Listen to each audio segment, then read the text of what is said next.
Alright, ladies and gentlemen, welcome back to another video. Today we're going to be interviewing one of the founders of the Para app. His name is Jeff. We haven't had him on the channel yet before. For those of you who don't know what the Para app is, it's an app that helps you find the hidden tips on Doordash with their tip transparency option. That link is down below in the description, so if you guys want to make some more money on Doordash and see the full amount that you should be making on Doordash whenever you get an order in, they're going to give you a notification every time you get an order, whether or not there's a hidden tip or not. And I found some goldmine tips on there. So if you guys want to, download the Para app. It's at the top of the link, or top of the description. Click on that link, and now let's get into this interview. Ladies and gentlemen, welcome back to another video. Today I have one of the founders of the Para app on. His name is Jeff, even though it's going to say David on the little Zoom thing at the bottom. He's on David's computer, but this is Jeff, one of the founders of Para. Jeff, how are you doing today? Yeah, I'm good. Tanner, nice to meet you, man. Yeah, so first off, I want to talk about your background and how you got into this kind of stuff, because anything within the tech world to me is like foreign language. It's like you're speaking Chinese and I have no idea what you're talking about. I'm like totally dumb when it comes to this stuff. So what is your background? Did you go to school for technology kind of stuff, or what was your background growing up? Yeah, so I went to college for actually not computer science. I did kind of like a STEM degree, like biology, but then quickly realized that I don't want to touch GUI stuff, so I'm much more interested in computers. So I kind of like switched over there, and actually I went to a boot camp when I came to San Francisco.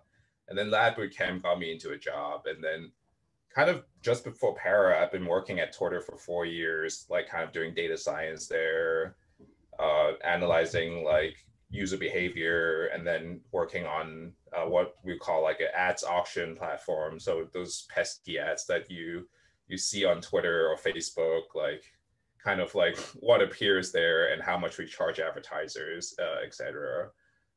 Yeah, been there for 4 years. Done like data science, machine learning, and engineering, and then Para basically. Cool. So do you have a degree in college? Yeah, I have a undergrad degree in biology, a master's degree in bioinformatics, basically using computers to do biology. Nice. Okay. Awesome. And then how did you get into Para? What made you like, where'd this start, and how long ago did it start? Yeah, it's interesting. It's related to that little tag you see that says David. So I live with David, full disclosure.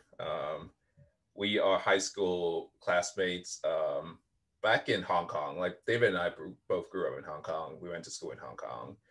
And yeah, and basically it started pretty organically in the sense that we didn't really plan for all this to happen, and it just kind of happened. And the story goes like at the beginning of COVID, David came to me with like an idea to do a project, and then that project seemed very interesting. And the project is basically at the beginning of COVID, a lot of drivers are like not getting a lot of business when it was still like a preliminary, like a primarily like a rideshare economy. Food delivery is not a big thing yet. A lot of rideshare drivers are not doing well because no one is taking rides, no one's going out. And and then there's some government programs that come in like PPP, EIDG, and unemployment. And then there's some rules around like small business owners can get like certain amount, but like are rideshare drivers small businesses? Like, how do you classify that stuff? And like, how much are you getting? The rules around those are not like immediately obvious. They kind of push out in a rush, and like they would see a lot of folks being confused. So he go ahead and like basically went ahead and read like all the rules and like all the fine prints and figured out like basically here are like 10 questions you need to answer. And if you answer those 10 questions, we can basically spit out a number for each of those plans, and you'll get the money over like a few weeks or a few months. What if you do a loan? Is that loan forgiven, and all that stuff? So what the project was I did with him was doing that, but kind of codifying that and putting it on a website so people can actually access that information and just fill in the questionnaire, press OK, and then a few numbers, and then people don't have to spend like hours reading the thing and figuring out what is and what's not. So we pushed it out and we expected no one to go on it like if you do any website, but then it turns out like people found it useful.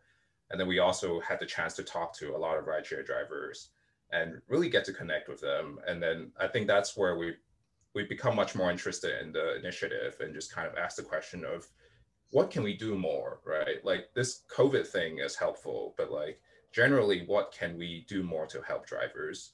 And I think we've tried a few things. We've tried like doing a chat room. We tried earnings tracking is like our first feature. But in the end, having driven ourselves a lot as well, just kind of realized that if you can put money into people's pocket, that is the most useful thing you can ever do for someone. And kind of that's where we're coming from. We want to put money in people's pocket, and like as easily as possible and as quickly as possible. Yeah, that's good. And I know there's so many drivers out there that have no idea what they're doing. A lot of them come to my YouTube channel for help, and I know a lot of them don't read those terms of services and stuff, of course. So is this the first app you founded? Yes. Yes. It's going well so far, though. I would say so. You're making video about it, so that's true. So like as someone who's like creating an app, how often do you run into a problem where you're like, oh man, I don't know how to do this? Or is it pretty, because I don't even know where to begin when someone's like, how do you make an app? I would be like, I have no idea. Like, I don't even know how to code or anything. So are you good at coding? I would say like coding is part of it, but like more importantly, you always ask the question, why are you making the app, right? Like, yeah. I think that is like, I would say that is probably the most challenging part of it, is like figuring out what people want, because you don't want to make an app that no one uses.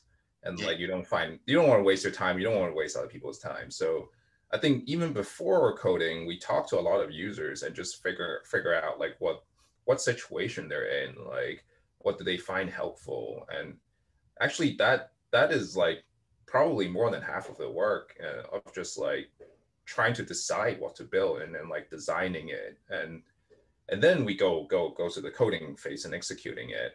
I would say that part is fortunately I have been in an environment where I had to do that quite a bit, so at least so far we're okay on that, and we've been able to execute.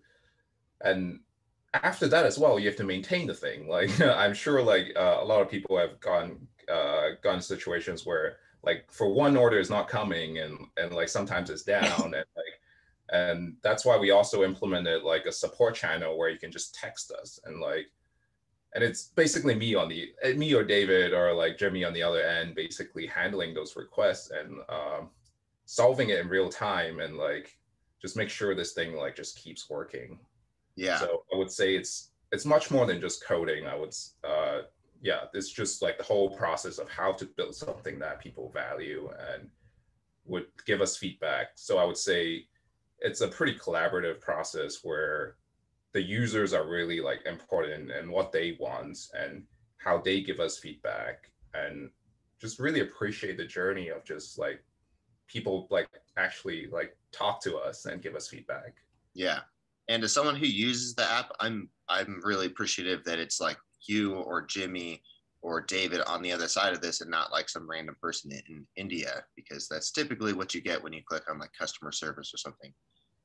Yeah, I think that's what we try to provide, as personalized an experience as possible. Yeah, customer care is, we're constantly trying to improve that so that, yeah. Yeah, and it seems like I've always seen people like ask questions, and within like the first 5 or 10 minutes, the whole thing is solved. So that's what we aim for. Like, I mean, sometimes we got to eat and sleep and all that. So like, so that we try to sort of respond to everyone, but as we're getting more people, we're also just trying to build a process that would enable us to do that more efficiently, so we can actually get to everyone. Yeah, cool. So have you ever delivered for DoorDash or any of these companies? Yeah, yeah. We've done DoorDash, Postmates, Uber Eats, Shipped, and a bunch of other ones you probably haven't heard of. Yeah. Yeah, Do you like to it's dabble good in fun. all of them and see what's going on with all of them? Yeah, we kind of like we sign up to them and see if they actually any good, and yeah, and just kind of like it's good fun. It's good fun, and we also have to understand kind of how like what is the on the ground situation, right? Like if you are using this on a phone and you're driving, like what are the considerations? I mean, there are lots we can improve there. Like we want to obviously minimize the times you have to interact with the phone in order to access the information you need, etc. And yeah, like what's better way to find those out than to actually go on the ground and like do it. Yeah, yeah, for sure. I agree. So let's see. Some other questions I had that are delivery driver related, but non-par related. Predictions on independent contractors. So do you think eventually everyone's going to turn into an employee, or do you think the independent contractors are going to last a while? It's an ongoing debate, right? Like whether everyone will be an employee, and fundamentally, I don't believe everyone will be an employee. Like people like the freedom and flexibility of just like working whenever they want, and I don't think that is going away. If anything, I think that is like more and more so that will be the case. Like we're seeing all these platforms popping up, and like everyone needs someone to like either deliver or do something that is Yeah, that doesn't require a full-time job. So I think the reality is that like there would just be more demand for like part-time and gig work in general. And yeah, I think the likelihood of everyone turning into an employee is probably like pretty, at least in my opinion, like pretty low. there would be an option for people that want to be employees or something. Yeah, I think there could be a classification in between where like you're not like a full-time employee, but you're not just like there's some sort of like in between that I think could make sense. Yeah. Yeah. I think there's a lot of drivers out there who want to, they already kind of approach this with an employee mindset, like they do 100% driving for like DoorDash at one time or something, and they're just driving around. They're not doing other things on the side. And then there's the people like me who are doing like running their businesses at the same time, doing a YouTube channel. And I would never do it if I was an employee. And I don't really want health insurance and all that stuff through them, anyways. So there's the two different kinds of mindsets. Maybe eventually there will be an option for those people if they want their life to be a little bit simpler and their taxes taken out and all that stuff. So, as someone who's in the tech industry, how long until robot drivers take over? Robot drivers take over. I think that's like something like you used to read in sci-fi and movies and things like that, but like more and more so is becoming like a reality. Uh like you see some of those like little rovers that deliver you food and like I'm sure those will be around, like they are already around, but I think they're I think they're pretty still pretty like nascent, I would say, because there are a lot of problems immediately. Like people are going to kick them over. You do it over a long enough distance, then yeah, like they're going to get destroyed. So like there are things like that that people have to think about. And if you're doing, yes, for like you're traveling 10 meters for the person who is like live 10 meters away, or 50 meters away, or like just like a block away, who wants their fruit Chipotle delivered to like to their apartment, then maybe. But like even if you're talking about apartments, like, oh, can the rover actually press the access code and find out like which customer is like this thing belongs to and actually get in there and take the elevator and go up and deliver at your door? No, I don't think so. So I think humans are around to humans are going to be around for a while. Like rovers can take over some of it, but I would say right now it seems to me more like a gimmick than like you can use it for real at like at any reasonable scale. Yeah, yeah, for sure. I agree. And then as an entrepreneur, what are you doing for money other than para? Because I know para is probably like a long-term thing. Are you living off of savings, or how did you make money before or after Twitter? Yeah, that's a very good question. How do you make money?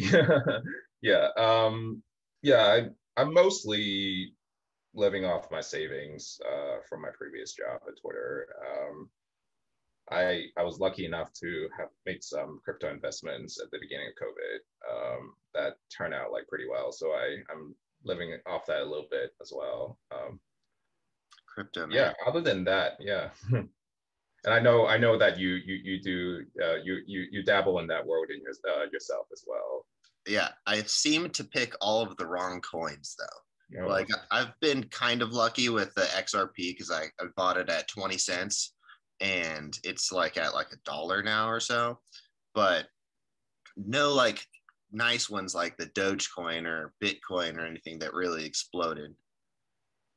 yeah, it's tough in that world. I would say. That one's I would just say, guessing. yeah, you anyone who invests in those should have like a longer time horizon and at least it's cash that you can just put aside and not have to sell if it drops like any significant amount because you as an invest like you as a person who dabbles in this world knows that like Yep. things are volatile. You just especially because you can't, I mean, if you like sell within the first year and stuff, you're gonna get hit with those like short-term gains taxes and stuff. So you have to be putting that money away for at least a year or so. If not, like for me, I don't plan on touching that money for 10 years. I'm just like, just make it disappear now so my bank account doesn't look as big. So I'm not going to spend as much because when you start making decent money, you start thinking in fractions, you know? And I find this as like a bad habit of like, oh, this is only a quarter of what I made today. And then it's like, well, damn, now I already spent half of what I made today. Yeah, yeah, I try to make the money disappear before I even get a chance to get to it.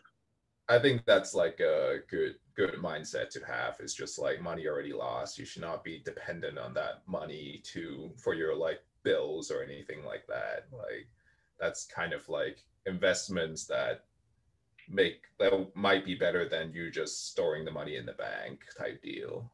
Yeah, But yeah, like that, like having a longer horizon definitely makes sense. But like caveat that a lot can happen in a year. Like yeah, for sure.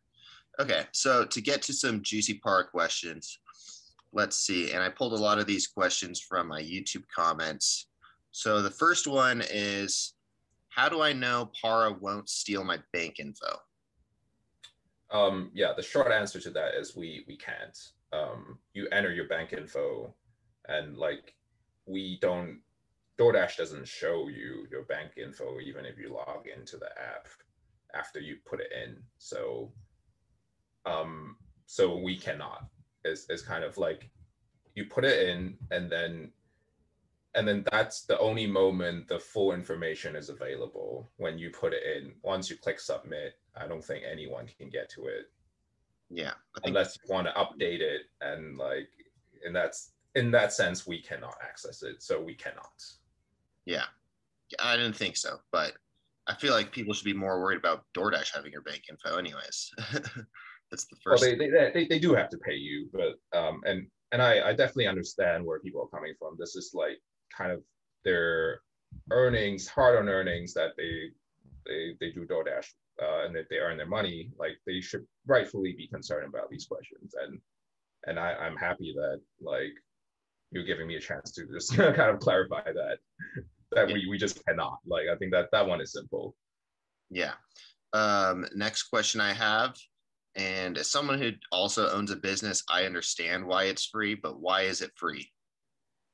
Yeah, I think it boils down to more like fundamental belief that we have and like kind of our genesis story of just like we just want to help people to like get to the money, and like to that end it doesn't make sense to take money out of like people's pocket. We might like in the future, like as you say, we run a business and we need to have operating costs and all that. And to that end, we might charge the user at some point near the future. But I think where we stand is that unless we've got so much money for you that we feel comfortable getting a fraction of it from you, we're not going to do that. So in terms of tip transparency, it's going to be like a feature that will be like basically a base feature that will be free. Yeah. And like if we add additional things like, is this location going to be an apartment, like, and additional information about the trip, or like we do some more stuff around like taxes and you know what, like there's a bunch of stuff that we can do, advanced features that we can do, and we might consider charging that. But like I would say, unless we have put money in your pocket, we don't feel comfortable even charging you. And right now we just want to put money in your pocket, and this is just the first step. And we have more advanced features, we'll put even more money in your pocket. But then we feel comfortable taking like maybe a fraction of it. But in the short term, we just don't have any plans on doing that. And with kind of like where we stand right now, we will be able to keep that, like basically the tip transparency can be free forever. Yeah. So, okay.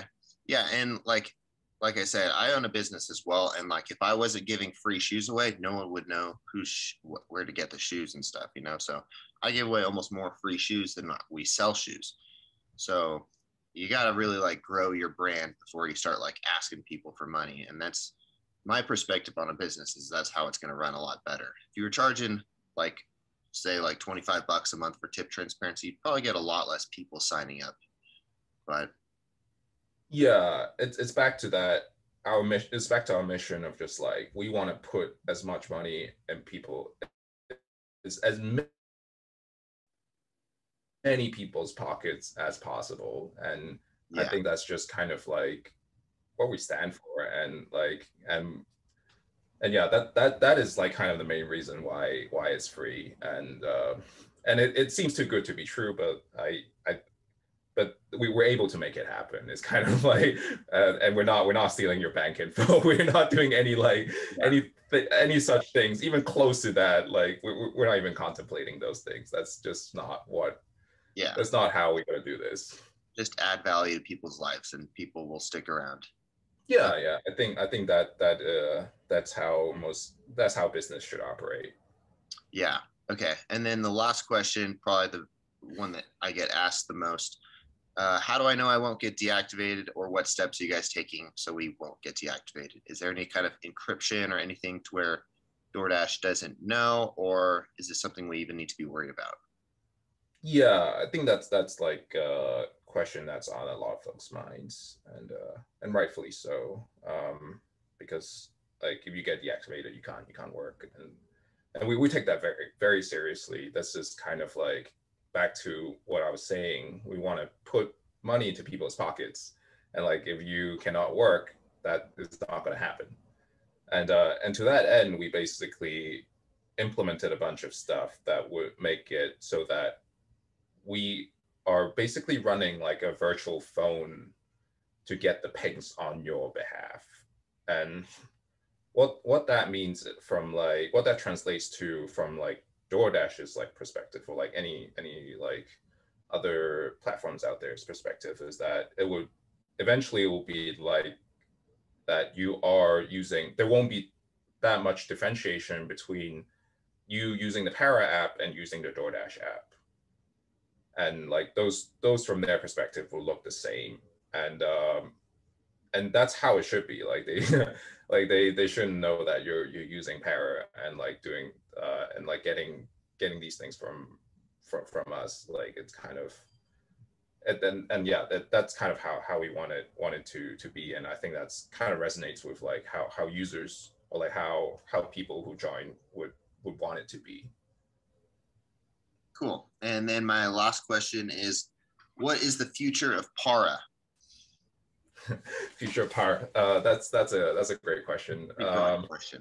I think after like once we launch this, we talked to a bunch of folks as well, and I think the just kind of like going with what people want, we're gonna add more platforms, Grubhub, Uber Eats,